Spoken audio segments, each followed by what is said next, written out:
Are you evaluating your next career move or thinking about the right method to decide your career? Are you trying to choose between two job offers? Or have you quit your job without a plan and you're wondering how to evaluate what to do next? Or maybe you just want to know which career to choose after you graduate from university and are perplexed and confused with the world of options out there. Now, I'm sure you haven't been sitting idle. Let me guess. Have you already been looking at what people in your network are doing and what's available on job sites like LinkedIn? You might have even applied to a few jobs and probably looked at some combination of your target industry, the salary, some background research on the company online, and checked in with your network to see what people think. Quite possible that the role with the higher salary and the good brand might already be a strong contender for you. Everyone seems to do this. It must be the right approach, yes? No, this is the wrong approach. This is a classic example of one of the big traps that we tend to fall into when changing careers, and I like to call this one the narrow thinking trap that tends to put people into jobs that may not be right for them. Let me explain. Most people's career change approach looks like some version of this. Ensure your target industry matches your experience or expertise. Shortlist companies and job postings, then filter based on location and salary, make sure the job description is suited to your background, and then get inputs from family or feedback from your network, and then you make a decision. But did you know that as per a recent survey, more than 70% of people who changed jobs regretted it, and a similar number reported feeling trapped in their jobs? If this is the process that most people follow, and most people feel regretful or trapped, then what do you think your most likely outcome is if you follow it? The problem with this method is that it takes a very narrow-minded and tactical approach that doesn't focus on the problem you are trying to solve with the career change. It's simply a self-fulfilling prophecy that traps us in a cycle of unhappiness. We quit our jobs because we are unhappy and uninspired, but we choose the next one with the same process as the last one, hence ensuring that we continue to be caught in the narrow thinking trap. As Albert Einstein reminded us, doing the same thing over and over again and expecting a different result is basically insanity.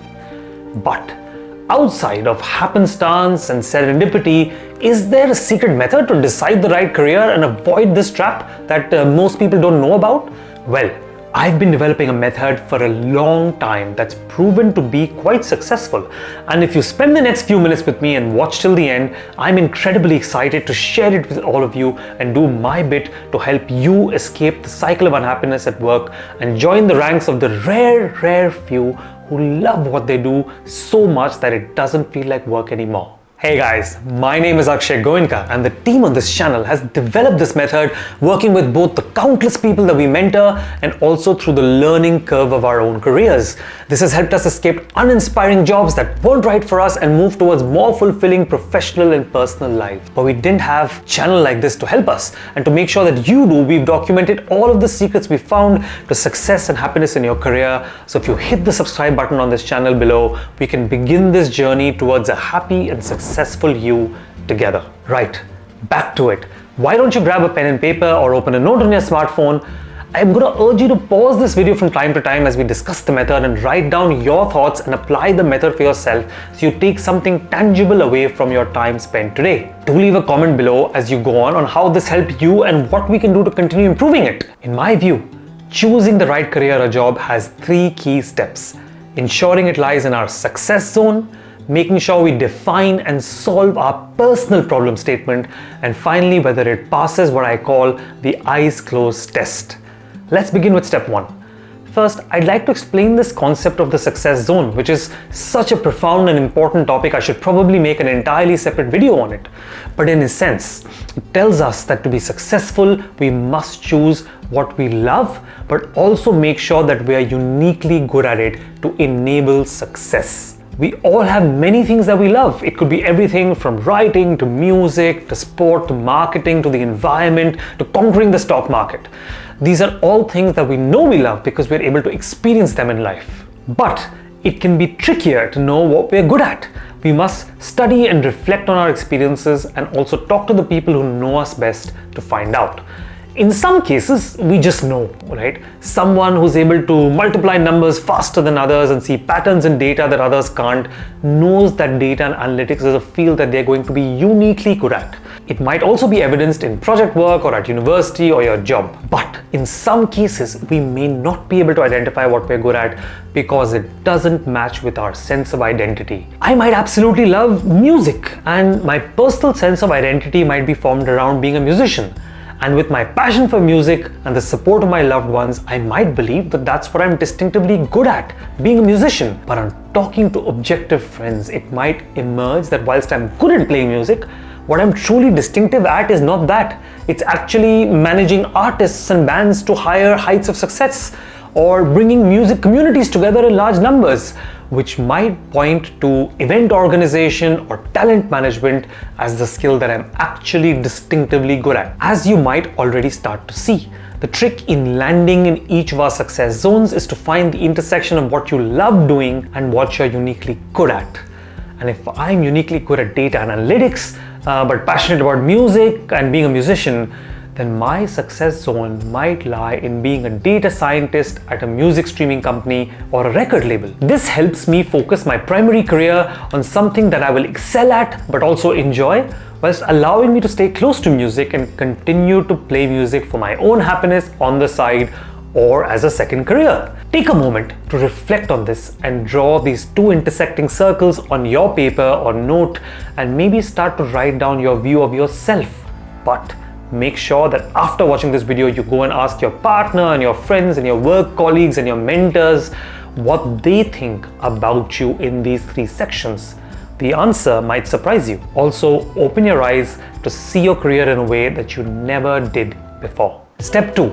Now that you're looking for opportunities in your success zone, the question is, how do you compare and evaluate them and decide which ones are right for you? As I said before, most people tend to focus on things like salaries and job descriptions only. And if you think of this as a problem you're trying to solve, basically you're defining the problem very narrowly as, what job should I do? I think this is a very tactical way to define the problem, which is what can hold us back from success and happiness in our careers. When I work with people that I mentor and ask them what problem they are solving, here are some of the responses I tend to get.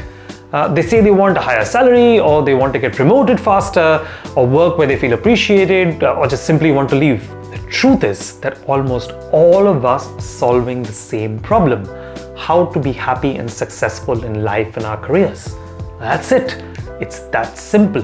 But it's a profoundly impactful realization. It makes you realize that it's not just about the job or salary that it pays. What you're actually solving for needs you to think one level bigger than that. Your elements need to be a lot more holistic, and while you need to define your own elements to get you started, I've put down 6 elements which I think tend to show up in most people's lists in some way or another. First, evaluate potential careers and jobs for the wealth creation opportunities they provide. Notice that I didn't say a salary, but rather the opportunity to create wealth. This is because, as I explain in detail in another video which I'll link up here and down below in the description, a salary, even if it's a good one, is typically not enough by itself to get you rich and wealthy. This is because, in some sense, even though compensation is reported annually, we get paid for the time we spend every day and see small increments, typically under 10% for most people, every year. Generating wealth needs us to significantly increase the amount we earn every day or every hour. But since it's linked to time, we work harder and harder, but we hit a ceiling pretty fast. To break free from this salary trap, we need to understand that wealth is created when we are able to de-link money earned from our time and use some form of leverage to dramatically increase the amount of money we can earn per hour. These forms of leverage include equity, like holding a piece of the business like stocks in your company, or unique skills that are so valuable that you'll get paid significantly more per hour than most people. Something like knowing how to code and enable AI chatbots like ChatGPT in today's day, or knowing SEO secrets to rapidly scale social media channels. A third involves technology. If your job involves developing an app, that experience and learning can help you build your own app-based startup in the future, which can help you gain technology leverage and earn from the millions of users that it could scale to.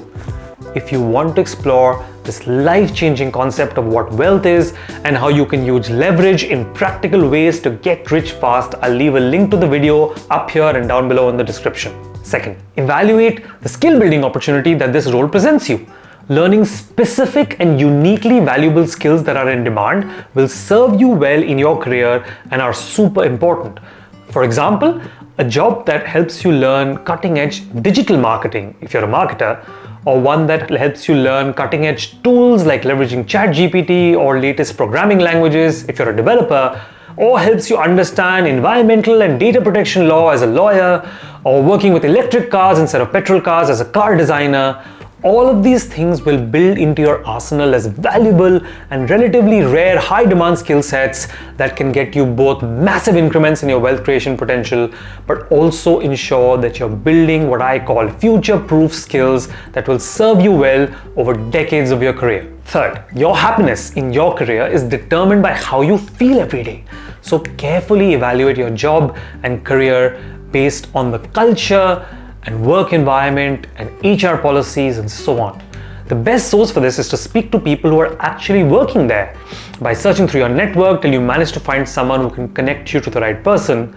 And the other way is to read online forums and reviews like the ones on Glassdoor. Nothing can make you get a first-hand sense for what it will be like actually working there than speaking to the people who work there. Especially if you're targeting smaller organizations like startups, you can even do a small project part-time with them first, which will give you as real a simulation as possible to the work and how it feels to be there without having to take the big decision to quit and actually go. Also, remember, especially if you're looking at bigger companies, different departments or functions or geographies can sometimes feel like almost entirely different companies to work for. So make sure that you speak to the right and relevant people and triangulate with multiple opinions where possible. Fourth, the location and flexibility matters more than we give it credit for. Naval, in one of his famous tweet storms, talks of three important decisions in life: what we do, where we live, and who we're with, and points out that we inordinately focus on what we do, but not enough on where we live or who we're with.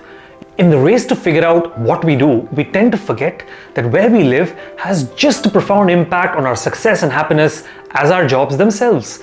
For example, if you work in technology, then don't you want to work in a city that presents the most learning and growth opportunities for your career, like Silicon Valley or Berlin or Bangalore?